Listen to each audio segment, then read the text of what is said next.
I'm now going to move to our last paper for today, a short paper being presented by Ms. Reem Ahmad Sheikh, who's representing the Qatar World Youth Forum, to outline some of the main conclusions and recommendations from that forum. The forum was held here in Qatar in the days leading up to our Congress, and the forum addressed a number of issues relevant to our discussions here today. So I'd be pleased if you would consider the conclusions and recommendations that Ms. Sheikh will be sharing today. Ms. Sheikh, the floor is yours, madam. Thank you. Good afternoon, everyone. It is an honor to be here today in front of you representing the Doha Youth Forum.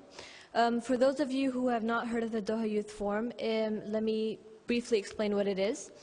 It is a platform organized by the United Nations. It was held in advance of this Congress. Its goal was to give youth a unique opportunity to help shape international law and public policy. So as students, we worked in 3 groups of around 30 to 50 students each, with faculty from Hamad bin Khalifa University, to role-play the Congress and come up with recommendations for 3 different themes, which I will be coming to shortly.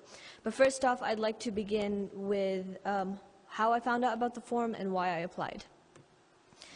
I was scrolling through a social media site and I saw the advertisement for the Doha Youth Forum, and it said, "Students, be the voice of justice for those who can't speak up for themselves." And the word students caught my eye because it's not often that we as youth find opportunities to have a role in perfecting the criminal justice system, and it's not often that we find that we have a voice against injustice. So I decided right then and there that I'd join the forum because it was a great opportunity and I was going to grasp it. I did not know details about the forum. I did not know that we'd be preparing a declaration to show to the UN, but rather I was intrigued by the prospect of having a voice against crime and violence. See, like, we youth are not as unfamiliar with what the problems that the world is facing as adults think we are. We want to make a difference in the world, and we want to speak out against injustice. And I thought that I had found my opportunity to do so. We focused on 3 themes. The first theme is the successes and challenges in the implementation of comprehensive policies and strategies for the prevention of crime and criminal justice in order to strengthen the rule of law at international and national levels and to support sustainable development. I joined this theme because I like the broadness of it. The second theme is national approaches to public participation in the strengthening of crime prevention and criminal justice. The third theme, to enhance crime prevention and criminal justice, which will also include new forms of crime, such as cybercrime and trafficking in cultural property, with the lessons learned applied to international cooperation to address the procedures. So how was the process of formulating the recommendations? So first we had an orientation where we met with our other groups and we found out a little more information about the themes. Then over the course of the last 3 months, we communicated first via email and we exchanged some reading material and we learned more about the themes and we got some background information. Then each theme on its own, we met as groups, and in my theme specifically, we found that our group split into 2 different groups. One group wanted to focus on the role of media and how it can be used to prevent crime, and the other group wanted to focus on the role of education, which was my group, and how we can use education to prevent crime. So we had 2 solid starting points, and we used those starting points to formulate draft recommendations. And last week we had a 3-day conference over here, and we presented with UN representatives, we presented these drafts. We found some similarities between recommendations, so we merged them and we perfected the recommendations, and then we met together as all 3 themes and we presented those recommendations. And then they were all piled together from all 3 themes and split according to topic and put into a final draft declaration. And then we all went over it, the draft declaration, and we found small mishaps, small loopholes here and there before we agreed on the final statement with consensus. And this was a very valuable learning experience for us because we see how difficult it is for every single person to agree on a declaration, because there will always be someone who will find a problem here or a problem there. So it made us appreciate the work of United Nations, because it's not easy for every single person to agree on a recommendation. Our recommendations, we had 18 recommendations in 9 different topics, and let me briefly explain them. Global and regional youth forums. So we urged governments around the world to have regional youth forums on crime prevention and criminal justice, which would be accessible to people all around the world. We also suggested the establishment of an independent global youth council to discuss problems that are common to communities around the world. Public awareness and education. We want to create a global awareness campaign aligned with the United Nations efforts to implement and promote a greater human rights culture and consciousness globally. We also called upon governments to implement both formal and informal education in primary and secondary schools, as well as in the community, to strengthen public awareness and knowledge of the judicial system.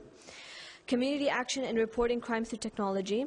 We called upon governments, with the support of the United Nations and the private sector, to take measures to strengthen the use of technology to facilitate the reporting of crime. So, for example, have an application or a pre-installed SOS button on mobile devices that would make it easy to report crime and accessible for victims.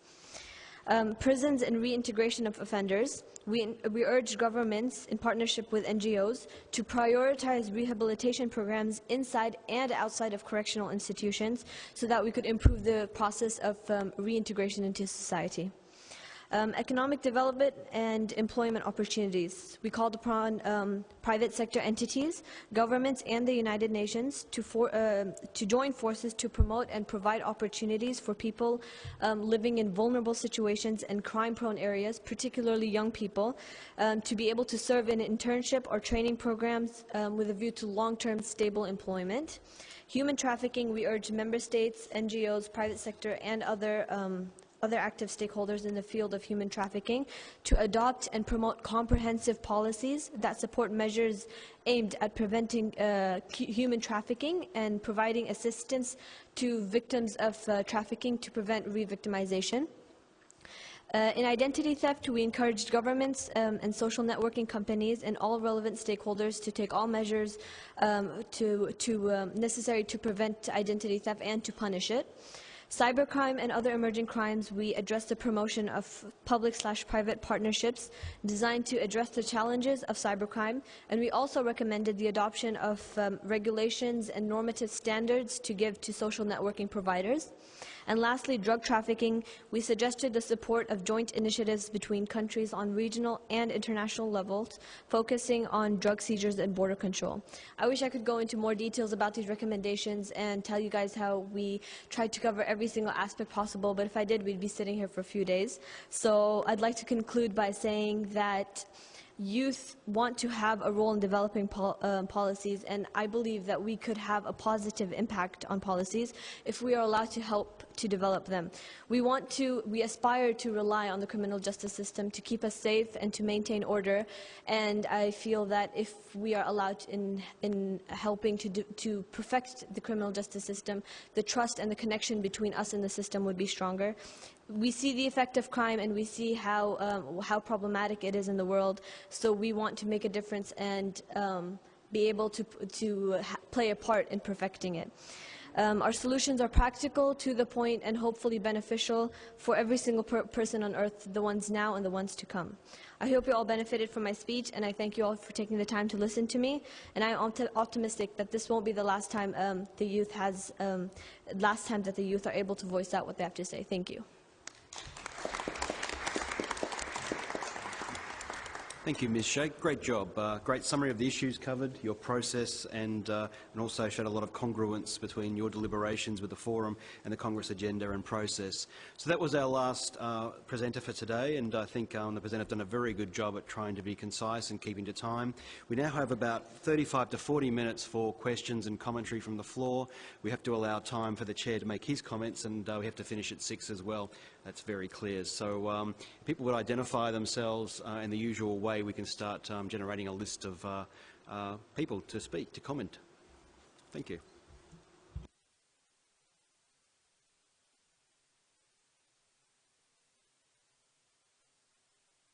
Okay, I'm advised that my first list will start with the distinguished representative from Kuwait, followed by the representative from Lebanon. So Kuwait, you have the floor. شكرا سيد الرئيس.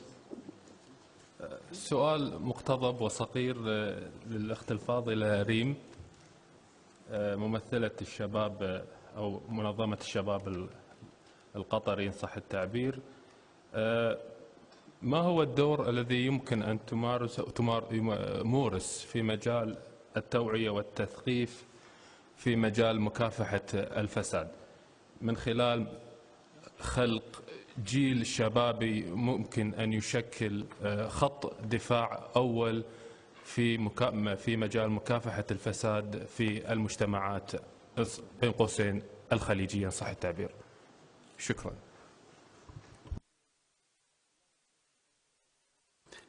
Thank you, sir. If I can hand over to the distinguished representative from Lebanon.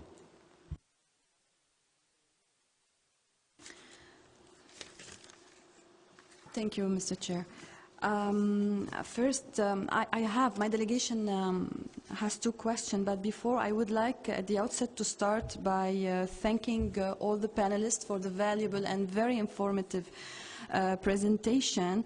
We should acknowledge that since the Salvador Declaration, where the importance of the private-public partnership was recognized, it's the first workshop that is dedicated to the participatory approach for the non-state stakeholders.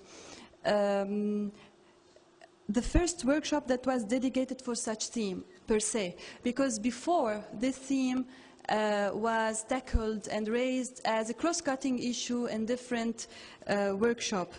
So this is something to be acknowledged at the beginning of our work.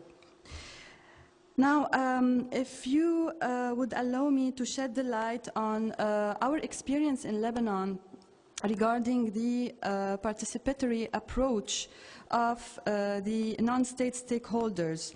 When it comes to the civil society, the association, there is Lebanon acknowledged in its regulation and legislation the liberty of expression of association, and sometimes association are invited to the drafting parliamentary committee whenever there is a law related to combating to the criminal justice policies and strategies. This is on the first level. On the second level, I would like to shed the light on the code of conduct that was recently enacted and adopted in the internal security forces, and the ultimate purpose of such a document is to create a trust building process between the individual and the law enforcement agencies.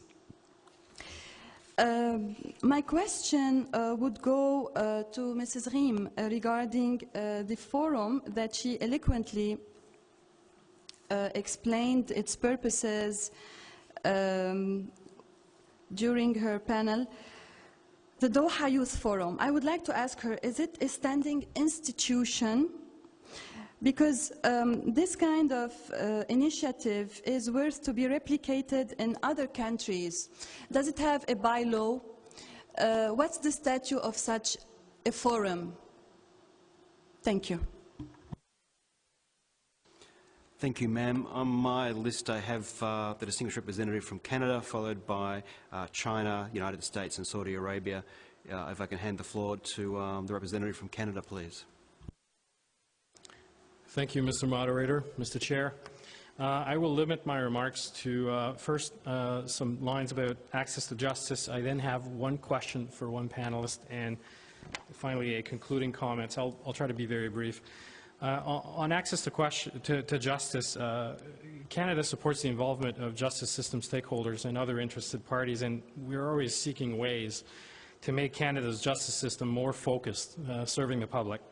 Over the last number of years, the Department of Justice, in particular, has supported and participated in the National Action Committee on Civil and Family Matters, which brings together major stakeholders in the justice system. The Department of Justice also provides resources to support efforts in the area of public legal information, such as the work of Éducalois in Montreal that seeks to provide plain language legal information to the public. We also provided funding to the Continuing Education Division of the Université de Saint-Boniface under the Access to Justice in Both Official Languages Support Fund.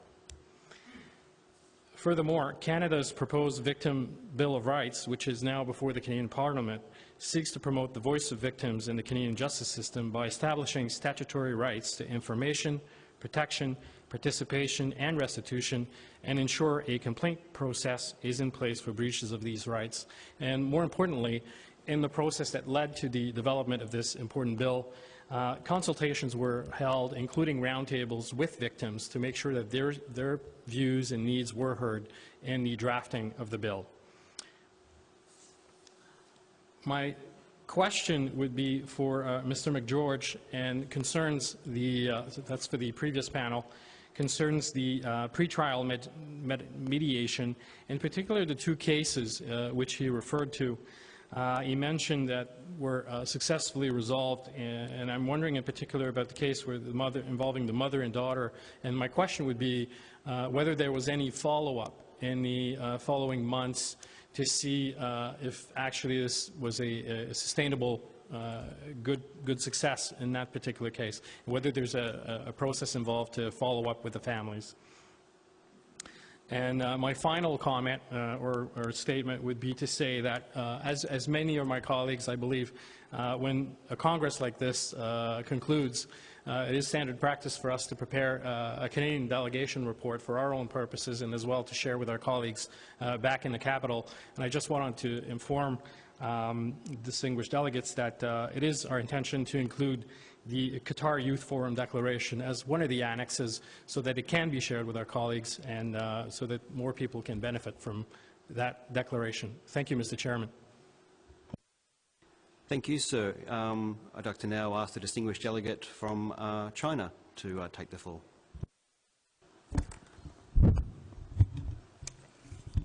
谢谢主持人。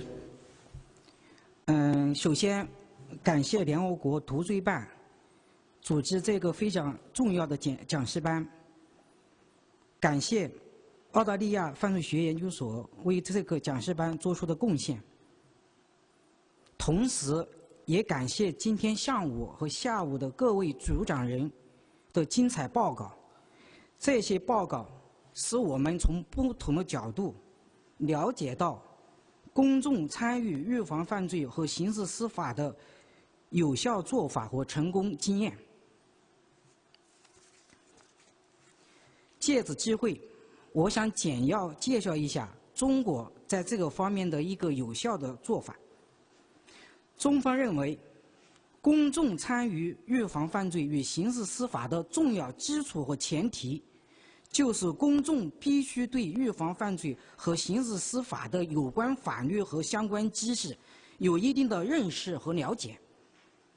如果公众对这方面的法律知识不了解或者认识不够的话，那么就很难积极参与到预防犯罪与刑事司法的实践中，也就很难在其中发挥出间歇性的作用。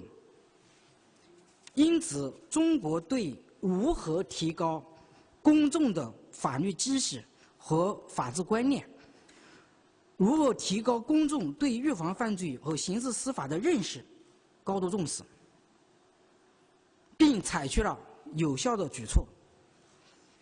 自1985年以来，中国在国家层面已经制定并实施了6个5年普法规划。今年是第6个5年普法规划实施的第5年，也就是最后一年。那么明年将是第7个5年普法规划的第1年。这些普法规划的主要目标就是提高全体公民和全社会的法律知识和法治素养。其中的全体公民指包括国家公务员、青少年、工人、农民等在内的一切有接受能力的公民。同时，为了使普法规划得到有效的实施，中国成立了一个专门的机构，名称叫全国普法工作办公室。这个办公室就设在中国的司法部，由司法部部长兼任办公室主任。30年来，普法规划的实施，有力提高了公众对法律的认知，公众和全社会的法律素质和法治意识不断增强，为公众有效参与预防犯罪与刑事司法奠定了坚实的基础。近年来，为了进一步提高法治宣传教育的针对性和有效性，中国越来越重视新媒体技术在普法中的应用，通过电视台、微信、微博、视频网站等贴近老百姓，特别是年轻人的方式来开展法治宣传教育。利用漫画、动画、微电影等多种媒体技术制作和传播预防犯罪和防治被犯罪侵害的法律和知识，都取得了良好的效果。谢谢主席。Thank you, sir. On my list, we'll be going to the United States next, and after that, Saudi Arabia. If I can hand over to the delegate, the distinguished delegate from the United States. You have the floor. Thank you, Mr. Chair. My delegation would like to also thank the panelists who spoke this afternoon, and we appreciate the opportunity to offer comments again on this very important topic. In many ways, the concept of public participation is the most fundamental aspect of attempts by a government to deliver criminal justice services or to prevent and respond to crime. An effective, fair, humane, and accountable criminal justice system is one that is inclusive of all members of society, including women, minorities, and other vulnerable populations. Public input, public awareness and understanding, public support, and public oversight and accountability are critical to the sustainable development and enforcement of laws by a government. While governments must play a leading role in the delivery of crime prevention and criminal justice services, input from a wide variety of sources is necessary to identify creative solutions, encourage debate, provide an external view regarding a government's own performance, and deliver critical services to augment scarce or shrinking government resources. Community engagement and public participation is not only important for law enforcement, as discussed this morning, it is also a critical aspect of efforts to deliver legal aid, support victims, reintegrate offenders, and prevent recidivism. Victims often need assistance in identifying and asserting their rights, navigating criminal justice processes, obtaining counseling and support, and obtaining services. As part of this support, we must recall that protection of victims from the potential for re-victimization is of utmost importance. Restorative justice initiatives provide alternative methods for holding offenders accountable in certain circumstances. We caution, however, that it is not appropriate in all circumstances, such as where a victim or his or her family members may be reintroduced to danger, face retaliation, or suffer trauma or re-victimization as a result of repeated interaction with an offender. Non-governmental organizations play a special role, both as first-line responders to victims of crime and as advocates on behalf of victims to help governments perform better. Civil society organizations offer unique technical expertise and play an important role in preventing crime and delivering services. They also provide a valuable perspective on the ability of governments to cultivate fair, effective, and transparent criminal justice systems. While my delegation does not believe it is necessary or appropriate to pursue the development of a new written set of UN guidelines on public participation in crime prevention and criminalization, as referenced in the background paper for this workshop, we do believe today's discussion provides an important foundation for how to ensure that public participation is incorporated into the ongoing work of the UN in this field. In this context, we encourage member states to facilitate greater input by civil society in bodies that support and guide the work of the UN Crime Prevention and Criminal Justice Program, and we also support a greater role for civil society in the work of the conferences of states parties to the UNTAC and UNCAC, as well as in helping states parties fully achieve the spirit and substance of the commitments set forth in those bodies. Thank you. Thank you, ma'am. Our last speaker on my list is the distinguished representative from Saudi Arabia. I'll hand the floor over to you.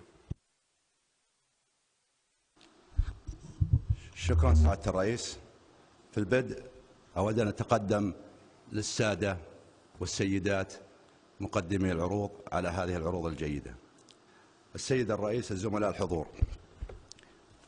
إن المملكة العربية السعودية ترى بأن المشاركة المجتمعية الإيجابية وتفعيل دور المجتمع المحلي للمساهمة في خفض معدلات الجريمة لا يتحقق إلا من خلال مقومات تقوم على جسور من الثقة المتبادلة بين أفراد المجتمع ورجال الأمن، والوضوح والشفافية في المعلومات، وتقديم يد العون للأجهزة الأمنية على أساس من الطواعية والانتماء للوطن أو للدولة التي يقطنون بها، بجانب احترام الحريات الشخصية وعدم الاعتداء عليها إلا بموجب نص قانوني.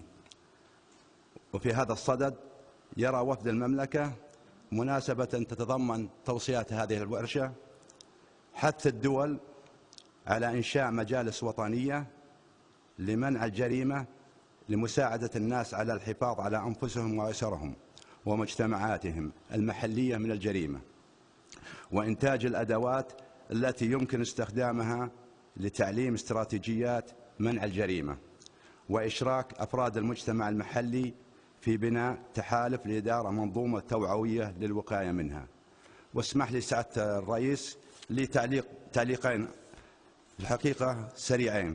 التعليق الأول يتعلق بما ذكره السيد نيكولاس فيما يتعلق بالوساطة، وهذا الأمر كما هو معلوم في التشريع الإسلامي هو مبدأ الصلح، لأن كما هو معلوم أن الصلح هو الأساس والقضاء هو الاستثناء في هذا الجانب.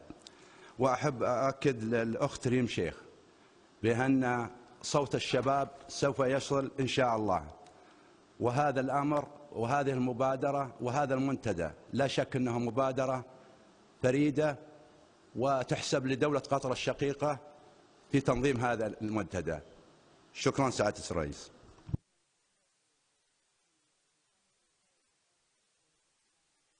Thank you, sir.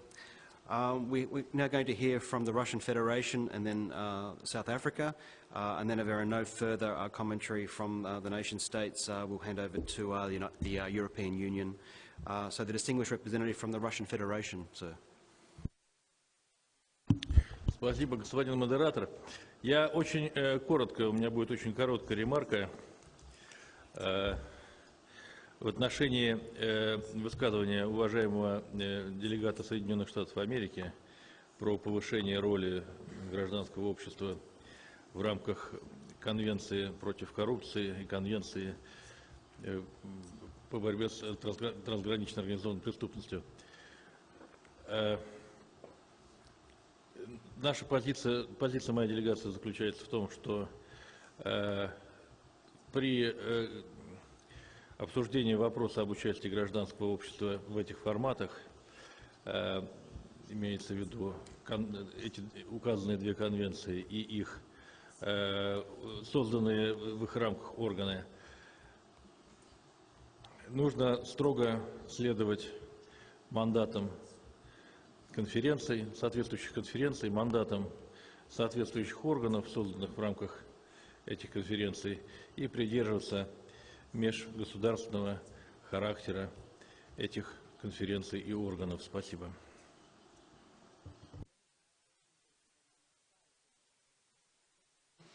Thank you, sir.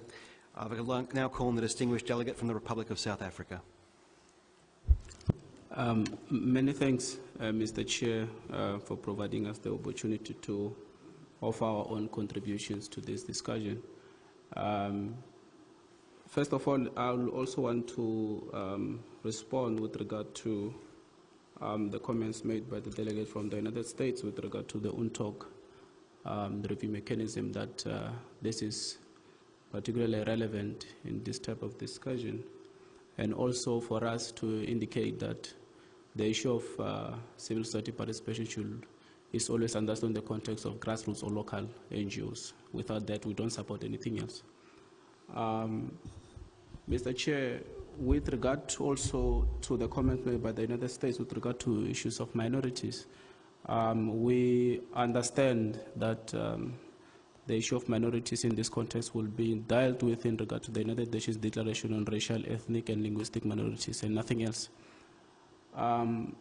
We also believe very strongly that there is a need to build trust and transparency for the involvement of international NGOs in foreign countries in particular, because we see most of these NGOs as the extension of foreign policies of other countries, meant mainly for political work, not necessarily the right intentions. So we very much caution this type of comments.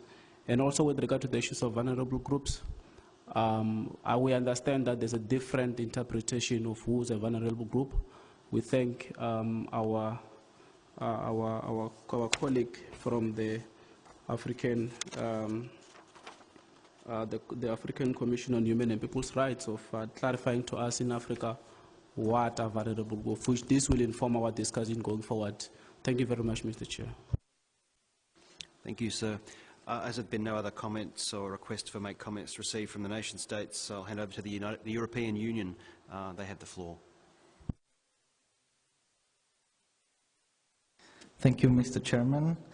I wanted only to add our voice to the US position that we fully support participation of civil society in the working groups of UNCAC and UNTOC, and in the crime prevention and criminal justice policies. Thank you very much. Thank you, sir.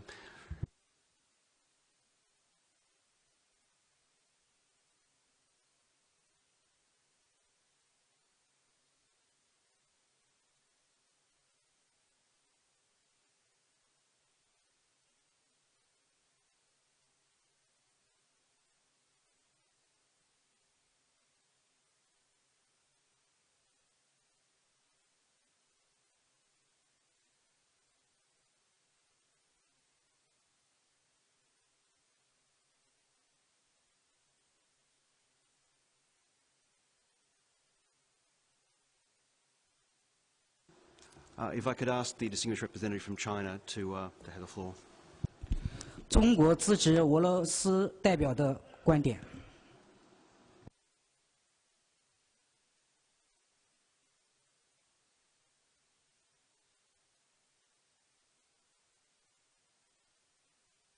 I'm advised that we probably need to start winding up some of our discussions, so we won't be able to go further into commentary from the floor. The plan was to take a little bit of time to have the 3 or 4 questions we've received from the floor answered by panellists, and then to ask panellists for their reflections, and then to wind up with 10 minutes or so at least for our distinguished chair to make his comments at the end of the day. So that's our sort of proposal. Hopefully that's okay with everyone. I'd like to maybe start with Ms. Reem, who had a couple of questions directed to her. The first question from the distinguished representative from Kuwait referred to the role of young people in raising awareness about corruption, and then also their role they may be playing in addressing corruption. Ms. Reem. Thank you, Delegate of Kuwait. The role of youth, see, the point of the Doha Youth Forum was to give youth a role. So if we could have more forums like we had right now, and also it is on the judicial system to open their doors to the youth so that we could have a role in raising awareness. Like, for example, how all the youth just attended the Congress this week. We learned so much about raising awareness about corruption, and now we will go and spread what we have learned. So likewise, if the UN and other the judicial system in general opens its door for the youth, then the youth will be able to raise awareness about corruption. And also we talked about in our forum, we could have mock courts, for example, or how we will use the legal education to inform the youth, and how youth can organize more forums and use social media and have events to raise awareness about corruption. And the question I had from the delegate of Lebanon. The next question was from the delegate from Lebanon, and that was regarding essentially asking, is the Youth Forum a standing institution? What's its status, if you like? And you can perhaps expound on that. The forum is not a standing institution. It was just made for the Crime Congress. This is the first Doha Youth Forum the first youth forum that has ever been established, and we hope that we will continue to have more forums and that it could become a standing institution. But for right now, it was just for the Congress. Thank you. Thank you, Ms. Reem. And our last question, actually, I think was for Commissioner Kagwa, and it was from the esteemed delegate from Canada, and it was related to the sustainability of the successful work being done with families, and were attempts being made to monitor that. It was for you as well? Oh, Nicholas. Okay. Sorry, I think I've made a mistake. That was actually for Nicholas McGeorge. Unfortunately, Nicholas has actually got to deliver another workshop. He's already left us. What I'll do is I'll pass that on to him and ask him maybe to make contact with you if he can, because I'm sure he'd be very interested in pursuing that. From what I've had discussions with him, and he certainly indicated that they were monitoring process and progress over time. And he was also actively involved in these ongoing volunteer programs. So I think you'll find the answer will be, yes, we are monitoring, but I'll certainly pass that on. Thank you. They were the questions that I gleaned from the comments, and thank you for your comments. They were, again, very insightful, but also really nice and concise, so thank you for that. It really makes the job up here easier.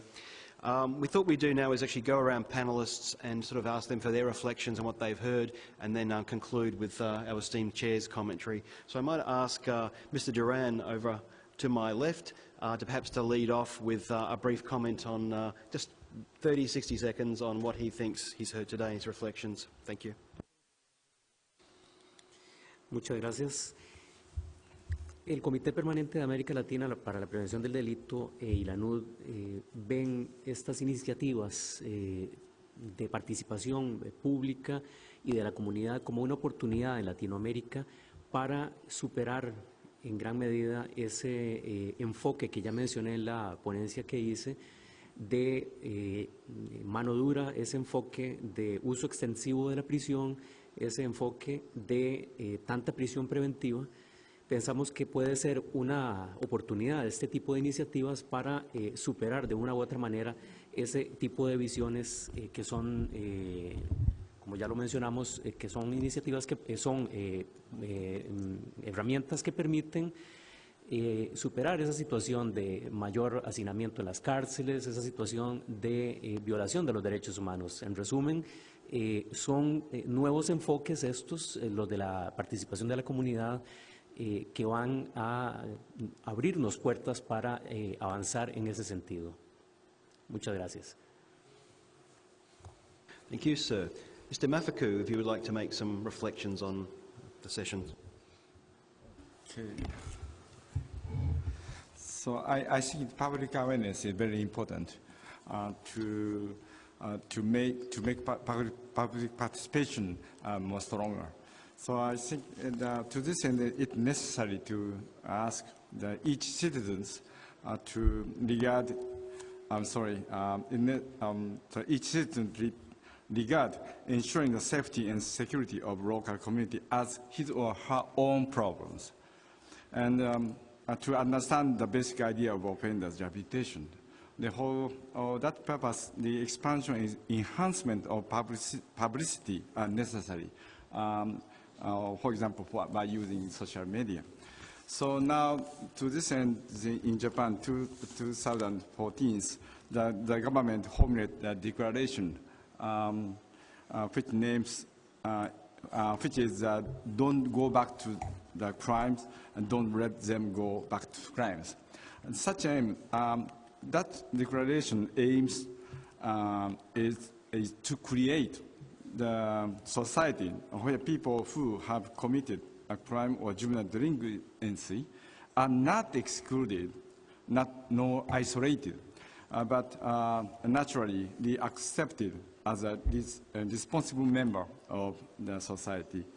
So I think that is very important. I would like to make more progress on that basis. Thank you very much. Thank you, sir. It's an issue close to my heart too, early intervention and reintegration of at-risk young people. I'd like to hand over to Ms. Culdee now for her views.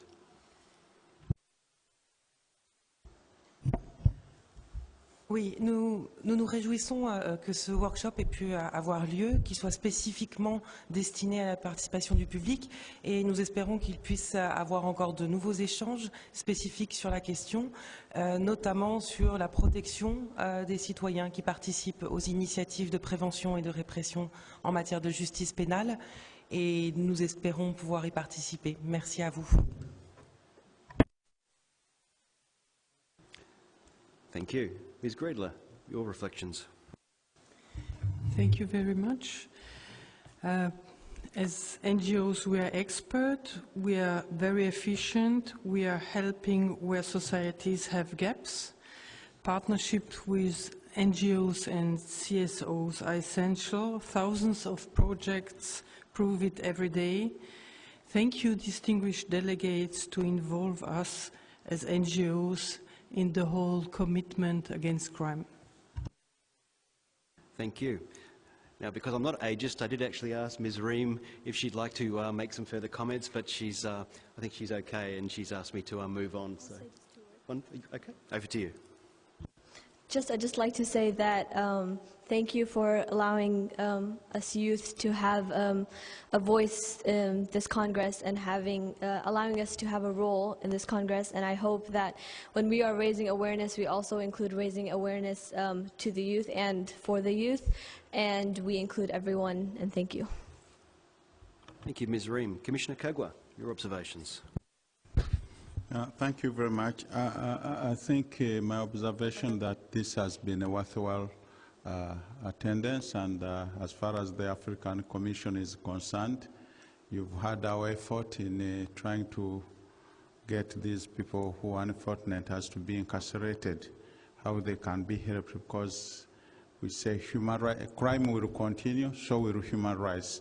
And I want to make a special plea to development partners, as we call them in African context, to try and also assist us when they are engaging with our countries in making sure that they adhere to these guidelines. Thank you very much. Thank you, sir. Ms. Shimongis. Thank you very much. It's very gratifying to note that most states do acknowledge the contribution of non-state actors, and also to know that there are so many initiatives out there that are creating impact and making a difference. And this is just a call that there is no need to reinvent the wheel.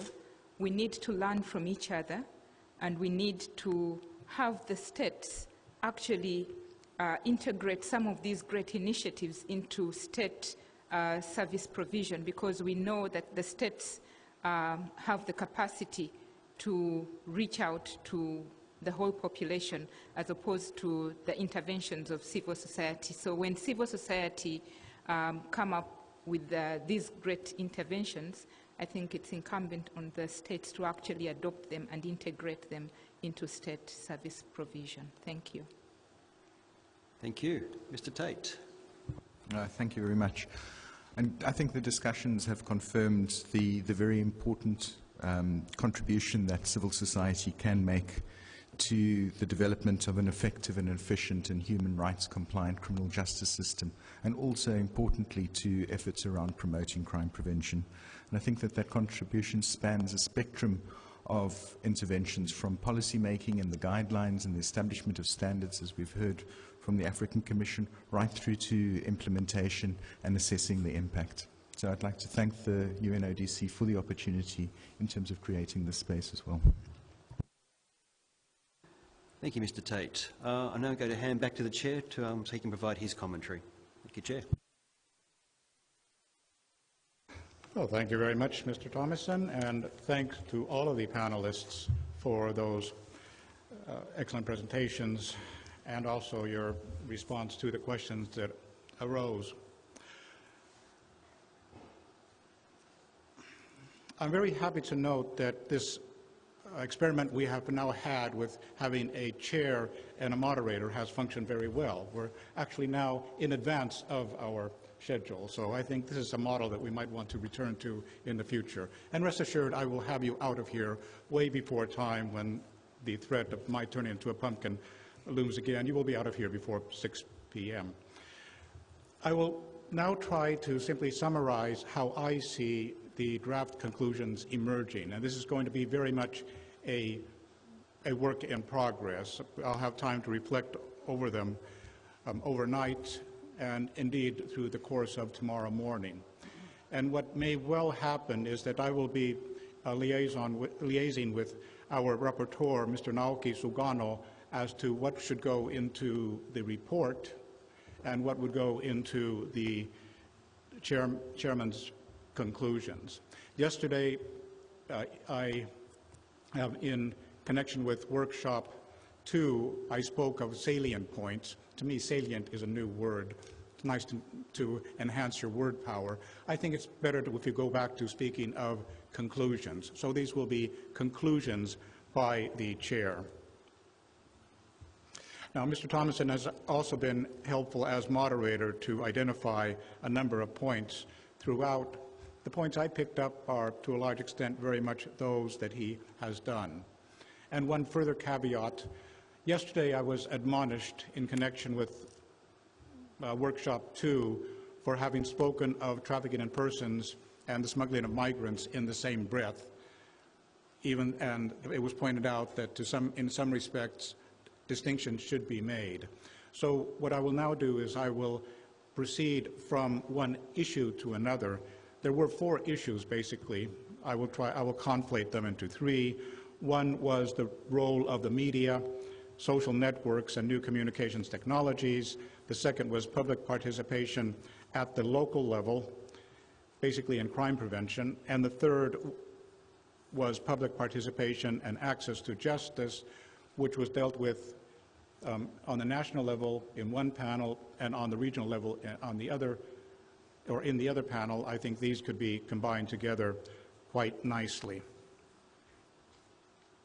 But when I go through these 3 areas, you will see that there's a lot of overlap. So even though I will be speaking now at length, I think that these can be squeezed up. And I would like to add a personal note at this very end, having listened to the distinguished representative of the Doha Youth Forum. I've now been to 8 United Nations Congresses on crime prevention and criminal justice. I've had the pleasure, this is the 3rd Congress at which I've had the pleasure to be the chair of Committee 2, or equivalent. Listening to their work on putting together the Youth Forum's declaration and her very incisive presentation here, I think it's time for me to move on and hand on the baton to the others. Now, into media, social networks, and new communications technology.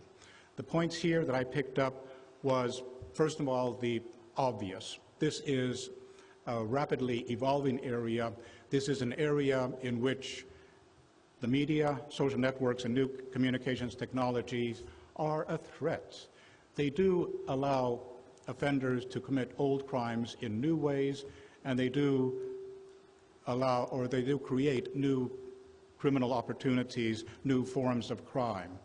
But at the same time, and this is where this morning's discussion in the first panel focused, there is an undeniable potential benefit to society, and in particular to the police, to law enforcement, in utilizing media, social networks, and new communications technology.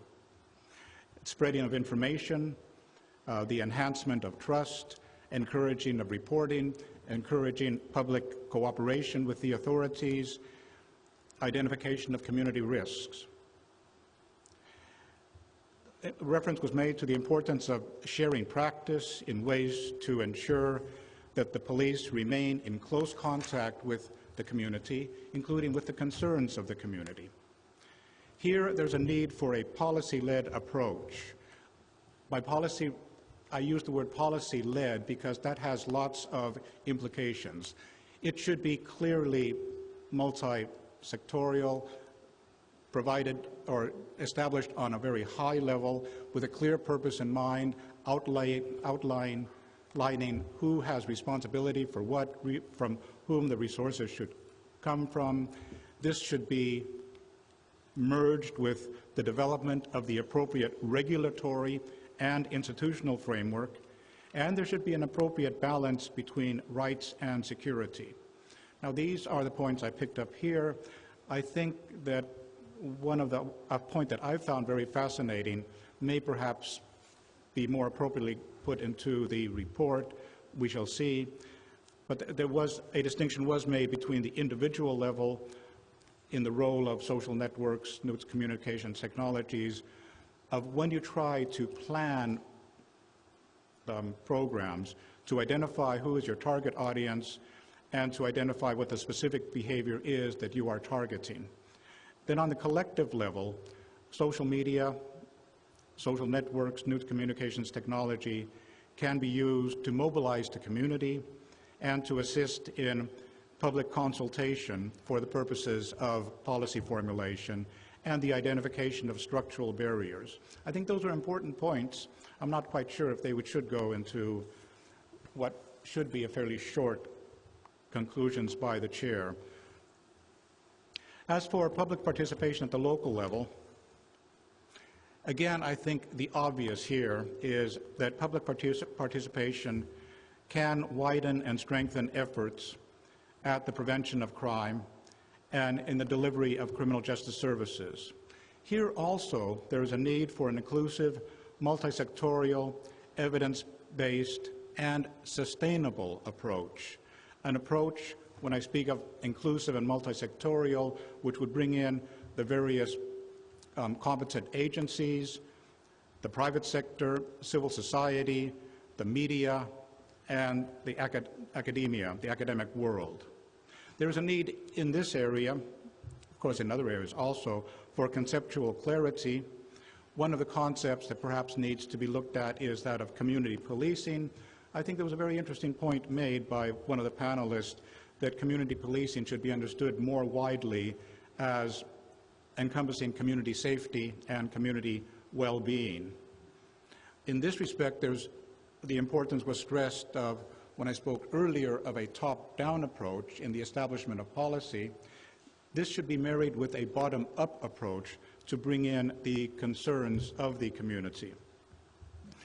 Again, there is a need in this public participation for an appropriate regulatory and institutional framework. Here, just in passing, I might mention the comment made by the distinguished representative of Saudi Arabia, the suggestion for a council for public participation. He had suggested that that would be a recommendation. I would like to emphasize that what I am saying here now, they are not recommendations. These are the conclusions of the chair, which I would suggest are, I would not suggest, I would rule are non-negotiable. These are my conclusions. Of course, the chair can stand corrected. We can have a discussion on this tomorrow at the end of the panels. I see that a flag is going up, but please, I want you out of here before 6. As I said, these are conclusions in progress. Reflect on them. I will reflect on them. We'll return to them tomorrow. And again, on this public participation, there is a need to ensure that civil society has the appropriate skills and knowledge. That was taken up by quite a few speakers, most recently by the distinguished representative of China.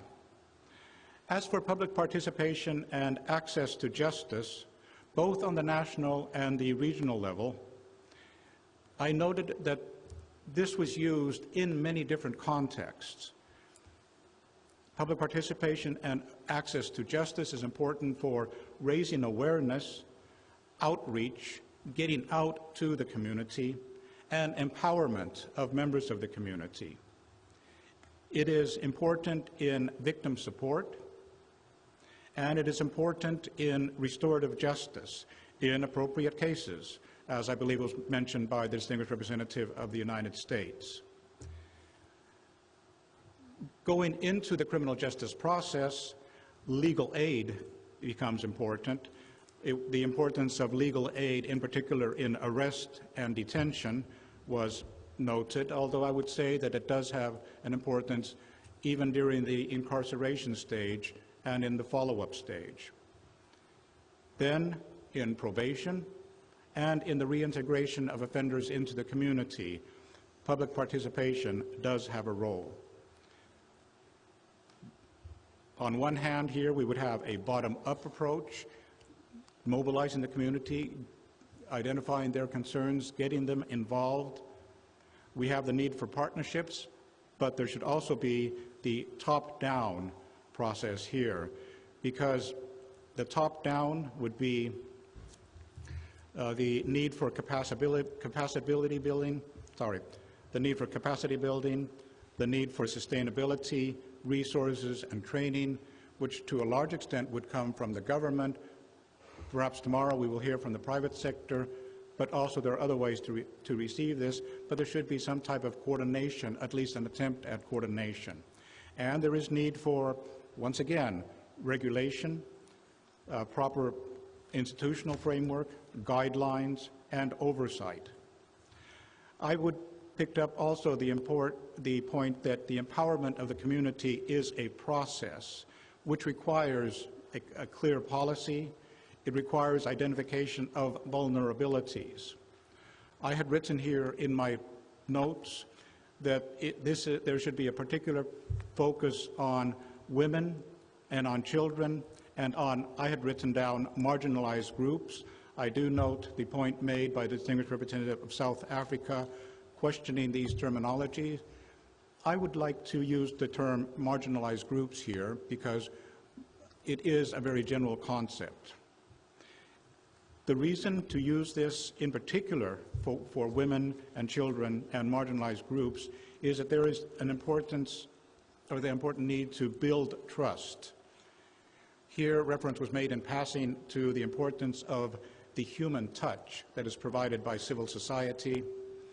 I'm not quite sure whether that would go into the chair's conclusion because it would imply that the authorities do not have that human touch. Being a representative of the authority, I would say that we very much do.